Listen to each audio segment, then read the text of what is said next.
ભુજ ખાતે સહકાર યુવક મંડળ દ્વારા કોમી એકતા ન્યાઝે હુસેનનું આયોજન કરવામાં આવ્યું અને આવેલ મહેમાનશ્રીઓનું સાલથી સન્માન કરવામાં આવ્યું. રિપોર્ટર બાય ઝહીરભાઈ સમેજા, કચ્છ ઉજાગર ન્યૂઝ. આજે 10મી મોહરમ ના સહકાર યુવક મંડળના નેજા હેઠળ સબીલે ન્યાઝનું આયોજન કરવામાં આવેલ છે. 10મી મોહરમ એ શહાદતે જે ઇમામ હુસેનની કરબલાના યુદ્ધમાં શહાદત થઈ, સત્ય અને હકની લડાઈ માટે જે શહાદત થઈ, તેની યાદમાં આ દર વર્ષે મોહરમના પ્રસંગે આ 10મી મોહરમનો કાર્યક્રમ યોજવામાં આવે છે. આ કાર્યક્રમમાં આપણા ભારત દેશની વાત કરીએ તો આપણો ભારત દેશ પણ તમામ ધાર્મિક રીતિ રિવાજનું અનુસરી અને અપનાવતો દેશ છે. અને ભારતની કોમી એકતામાં પણ આમાં પણ સમાયેલી રહેલી છે. આજે આ કાર્યક્રમમાં શંકરભાઈ સત્યદેવ, દેવુભાઈ રાઠોડ, જેલ અધિક્ષક ગોયલ સાહેબ, સલીમ બાપુ અમારા, કોઠારીભાઈ, મજીદભાઈ કુરેશી એ સૌ સાથ સહકાર આપી અને કોમી એકતાનો સંદેશો આપેલો છે. અને આપણે સૌ એક સાથે મળી અને સત્ય અને હકની લડાઈ માટે કાયમ ખડે પગે ઉભા રહીએ એવી ભાવના વ્યક્ત કરવામાં આવી. એ બહુ સરાહનીય છે. આપણા સૌને દેશ માટેની જે ભાવના છે, દેશની એકતા વધારવાની ભાવના છે, એ કાયમ રહે એવી શુભેચ્છા હું આપું.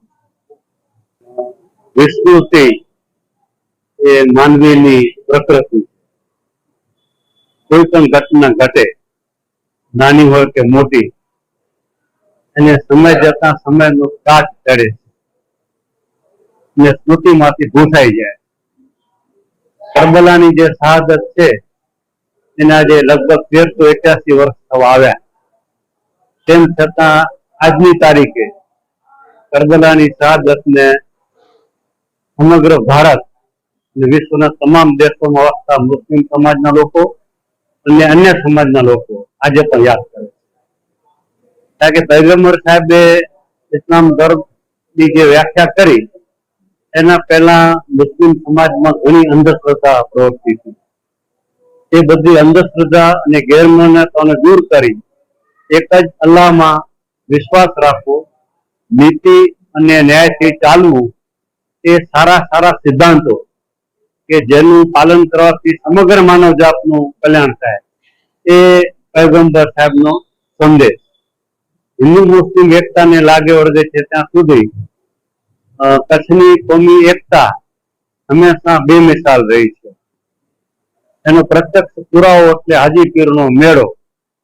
હાજીપીરના મેળામાં જે પદયાત્રીઓ જતા હોય એમાં આપણે જોઈએ છીએ કે જેમ મુસ્લિમ સમાજના લોકો હોય છે તેમ હિન્દુ સમાજના લોકો પણ હોય છે. તે જ રીતે હિન્દુ સમાજના તહેવારો હોય, નવરાત્રી, તો એમાં પણ મુસ્લિમ સમાજના ભાઈઓ હોંશે ભાગ લે છે. આજે પણ આપણે જોયું કે હિન્દુ અને મુસ્લિમ બંને સમાજના, જેમને આપણે રાહબર કહી શકીએ, એવા લોકો આજે ઉપસ્થિત છે.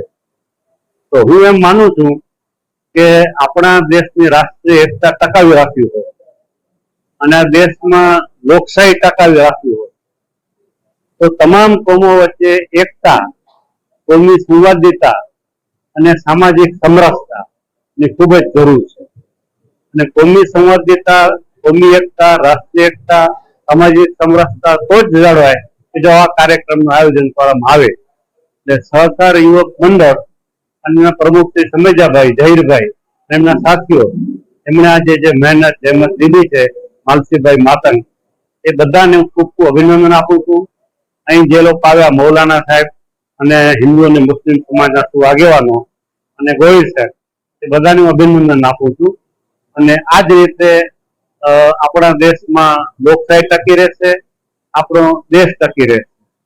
હું હંમેશા વાત કરું છું કે ભાઈ આપણે 75 વર્ષ કે 77 વર્ષથી લોકશાહી ટકાવી શક્યા છીએ ભારતમાં.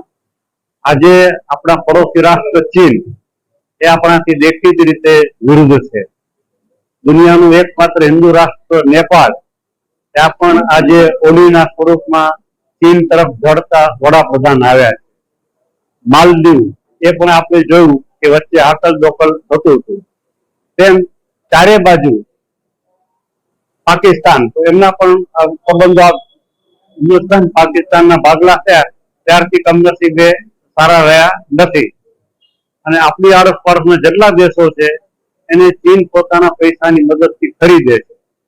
ખુદાના ખાસ્તા ક્યારે કાંઈ પણ આ દેશોમાં મુશ્કેલી આવી પડે એવા સંજોગોમાં જો હિન્દુ, મુસ્લિમ, શીખ, ઈસાઈ તમામ સમાજમાં એકતા હોય તો જ આપણે ટકી શકીએ. એટલે મારી દ્રષ્ટિએ કોમી એકતા એ આ દેશ માટે ને આપણા સૌ માટે જરૂરી છે અને એ માટે આવા કાર્યક્રમો જરૂરી છે.